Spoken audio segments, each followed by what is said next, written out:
इतिहास की तरफ एक नजर उठाकर देखने पर हमें बहुत कुछ नजर आता है, क्योंकि इतिहास में अब तक बहुत कुछ हो चुका है। ऐतिहासिक घटनाओं का विश्व में काफी लंबा इतिहास रहा है, जिसने लोगों तक कहीं न कहीं अपनी छाप छोड़ी है। परंतु इतिहास की कुछ ऐसी भी घटनाएं हैं जो है तो बहुत अजीब मगर सच है। तो हम आपको कुछ ऐसे रोचक तथ्य बताने जा रहे हैं जो आज तक किसी को पता ही नहीं चला। वीडियो शुरू करने से पहले अगर आप हमारे चैनल पर पहली बार आए हैं तो channel the knowledge of history को सब्सक्राइब कर लीजिए। चलिए वीडियो को शुरू करते हैं। तो welcome back to the knowledge of history channel and this channel and all scripts are own by Hitesh Giri Gosai. Fact number 1, Mohammad bin Tughlaq मध्यकालीन भारत के दौरान दिल्ली सल्तनत का सबसे दिलचस्प सुल्तानों में से एक है, जिसने भारतीय महाद्वीप के उत्तरी हिस्सों और दक्कन पर भी किया था।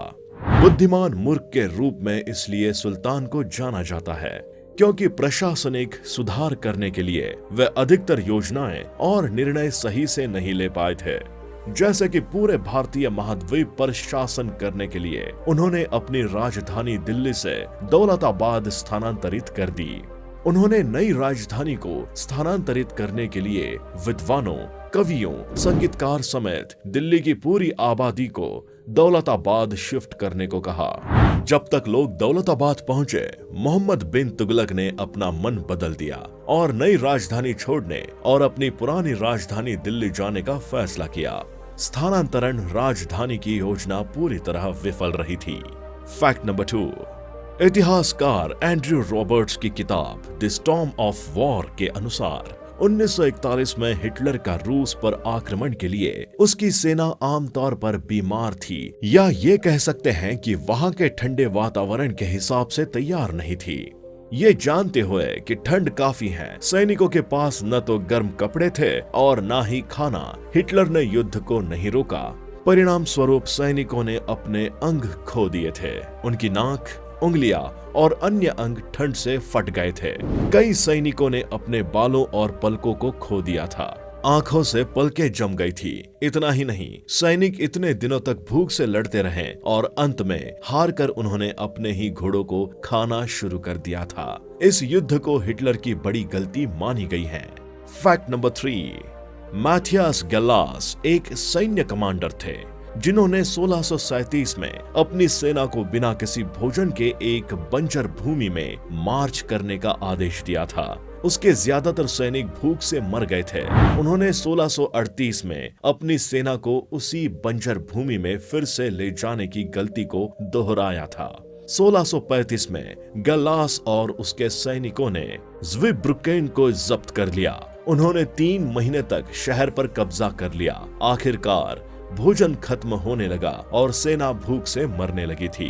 गैलास द्वारा अंतिम गलती 1637 और 1638 में हुई थी। इस लड़ाई में गैलास ने स्वीडिश जनरल बैनर के खिलाफ आदेश दिया था। बैनर और उसके सैनिकों ने 2 बार उसी बंजर भूमि पर हमला किया। भोजन खत्म हो गया और अधिकांश सेना भूख से मरने लगी थी। ये विश्वास करना मुश्किल है कि एक अनुभवी जनरल 2 बार एक ही गलती कैसे कर सकता है। इसलिए मैथियास गैलास को इतिहास में आर्मी रेकर के रूप में जाना जाता है। फैक्ट नंबर 4, नेपोलियन एल्बा द्वीप पर अपने निर्वासन से बचने में कामयाब रहा और फ्रांस पहुंचकर पेरिस पर 100 दिनों तक शासन किया। पेरिस को गठबंधन के द्वारा जीतने के बाद नेपोलियन को 1814 में इस्तीफा देने के लिए मजबूर होना पड़ा और उसे एल्बा द्वीप से निर्वासित कर दिया गया। इस बीच फ्रांस में शाही लोगों ने लुई 18 को सत्ता में ले लिया। 26 फरवरी 1815 को नेपोलियन एल्बा द्वीप से बच निकला और मार्च 1815 को फ्रेंच मुख्य भूमि लौट आया। लुई 18 ने नेपोलियन के खिलाफ अपनी सेना 5वें रेजिमेंट को भेजा, जिसने पहले रूस में नेपोलियन के तहत सेवा की थी। सेना युद्ध में नेपोलियन के कहने पर उसकी तरफ हो गई और पेरिस पर 100 दिनों तक शासन किया। इस अवधि को नेपोलियन के 100 दिन अभियान के रूप में जाना जाता है। फैक्ट नंबर 5, 1941 में रेसेनियाई की लड़ाई में एक एकल सोवियत टैंक ने एक दिन के लिए पूरे जर्मन प्रभाग को रोक दिया था। रेसेनियाई के गांव के पास नदी क्रॉसिंग पर नियंत्रण रखने के लिए जर्मन और रूसियों के बीच रेसेनियाई की लड़ाई लड़ी गई थी। इस लड़ाई का सबसे प्रमुख तत्व टैंक था। ये एक ऐसे बहादुर रूसी केवी टैंक की कहानी है जिसने पूरे दिन पूरे जर्मन डिवीजन को रोक रखा था। स्थानीय लोगों के मुताबिक यह सिंगल टैंक तब तक अपने स्थान पर रहा जब तक जर्मन सैनिक नहीं पहुंचे। उनके पहुंचने पर टैंक को इस्तेमाल किया गया और जर्मन की सेना आगे बढ़ने में असमर्थ रही। Fact number 6। साल 1909 में फ्रिट्ज हेबर और कार्ल बॉश ने बड़ी मात्रा में रासायनिक खाद बनाने का तरीका खोजा। ये था नाइट्रोजन और हाइड्रोजन के मेल से बना अमोनिया। इस नई खाद से फसलों के उत्पादन में भारी वृद्धि हुई और दुनिया की बढ़ती आबादी के लिए अधिक खाद्यान्न उपलब्ध हो सके। अमोनिया के निर्माण को हवा से रोटी जुगाड़ना बताया गया था। प्रोफेसर वास्लाव स्मील कहते हैं कि हेबर वॉश के इस आविष्कार के बिना दुनिया की 40% आबादी यानी करीब 300 करोड़ लोग आज जिंदा नहीं होते, क्योंकि हम उनके खाने के लिए पर्याप्त खाना ही नहीं जुटा पाते। Fact number 7। 10वीं सदी में अरबी वैज्ञानिक खोजे और विशेषकर इब्न अल हैताम जैसे लोगों का जीवन का जिक्र कम ही होता है।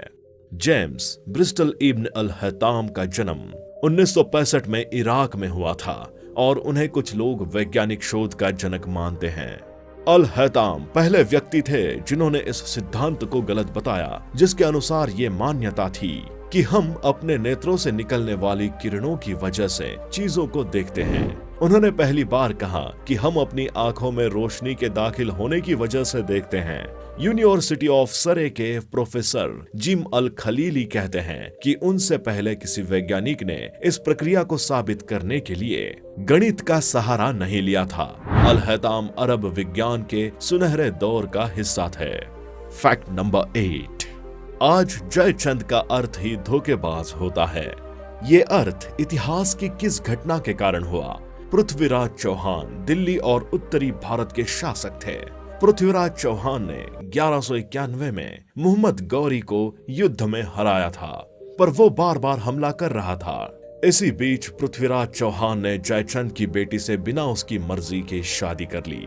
इससे जयचंद काफी नाराज हुआ। जब ताराइन के दूसरे युद्ध में पृथ्वीराज चौहान और मोहम्मद गौरी का सामना हुआ तो जयचंद ने ईर्ष्यावश गौरी का साथ दिया, जिसकी वजह से पृथ्वीराज चौहान की हार हुई।